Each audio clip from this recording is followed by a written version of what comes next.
Assalamualaikum warahmatullahi wabarakatuh. Perkenalkan nama saya Naila Azia Fauzia dengan NIM 2424 10 10 10 67 dari kelas A. Di sini ingin menjelaskan hasil pengerjaan LKM 1 sampai mata kuliah data mining. Nah, untuk nomor satu di sini diminta untuk membuat array dua dimensi dari soal berikut. Nah, pertama-tama kita import terlebih dahulu numpy-nya, kemudian diinisialisasi as np. Nah, di sini ada list yang kemudian disimpan ke dalam variabel array dua dimensi. Nah, kemudian diubah menjadi array dengan fungsi np.array. Setelah itu di print dengan hasil seperti ini. Kenapa dua dimensi? Karena di sini ada bagian list satu yang dibungkus dengan list terluar, satu list terluar dan menjadi dua dimensi. Nah, selanjutnya di sini ada soal nomor 2 diminta untuk membuat array tiga dimensi dari soal berikut. Sama kayak nomor satu tadi, cuman bedanya di sini tiga dimensi itu menambah satu bagian list lagi. Nah, di sini kan ada dua list, kemudian dibungkus lagi sama list lagi. Nah, untuk membuat dia jadi tiga dimensi, kemudian disimpan list-list ini ke variabel array underscore 3D. Nah, kemudian diubah menjadi array sama pakai fungsi np.array. Nah, setelah itu di print. Nah, hasilnya seperti ini. Nah, untuk yang nomor 3 ini diminta untuk menambahkan angka satu pada setiap bilangan di baris ganjil dan angka 2 pada setiap bilangan di kolom genap dari eh, eh, soal berikut. Nah, untuk barisnya sendiri itu dimulai dari indeks 0 sampai 4 dan kalau untuk kolomnya dimulai dari indeks 0 sampai 3. Setelah itu diinisialisasi listnya, kemudian diubah menjadi array dengan fungsi np.array dan disimpan di variabel array ini. Nah, dengan slicing kemudian kita ambil mulai dari indeks 0 dengan stepnya 2. Untuk setiap baris dari indeks satu, maksudnya bukan 0, dengan step 2 ditambahkan satu. Jadi ini kan indeks 0. Nah, kita ambil dari indeks satu ini stepnya, kemudian ditambahkan dengan angka satu, kemudian stepnya 2 berarti kan indeks 3. Nah, baris ini kemudian ditambahkan angka satu juga setiap bilangannya. Nah, setelah itu untuk yang plus 2 di setiap kolomnya itu diambil dari semua baris dari kolom dengan indeks 0 sampai sama dengan stepnya 2 juga. Nah, kemudian angkanya itu setiap bilangannya yang ada di situ ditambahkan angka 2.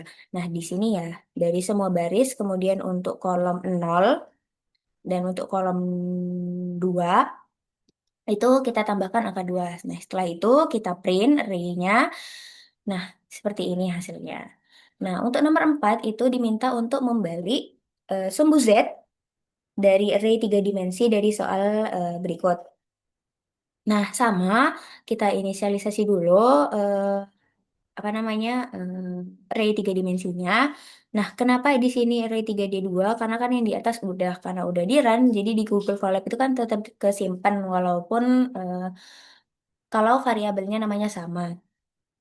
Nah, setelah itu sama kita ubah ke array tiga dimensinya. Nah, untuk flipnya itu menggunakan fungsi dot flip ini dengan mengambil variabel array tiga dimensi 2. Nah, dengan menggunakan parameter axis 0 itu berarti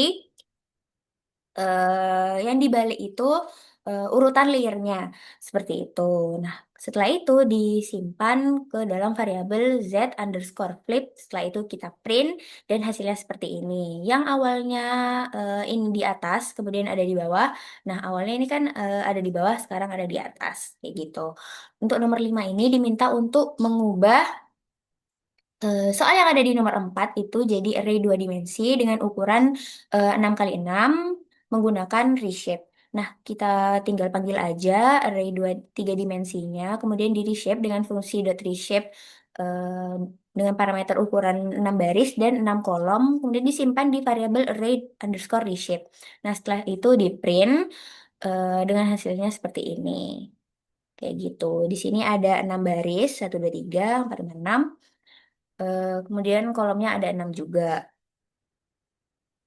Nah, setelah itu untuk nomor 6 ini diubah untuk, diminta untuk mengubah bentuk matriks yang ada di kiri ini, bentuknya jadi matriks yang ada di sebelah kanan, dengan menggunakan data yang tetap dari matriks kiri ini. Nah, pertama kita inisialisasi dulu matriks kiri ini ke dalam variabel matriks kiri, kemudian diubah menjadi array. Nah, setelah itu eh, untuk fungsi yang ini itu mengambil 3 baris yang ada. Pertama itu membagi. Di sini kan ada 6 baris dengan 4 kolom. Nah, kemudian matriks kanan ini pertama-tama itu membagi dua barisnya, 3 baris teratas dengan 3 baris terbawah.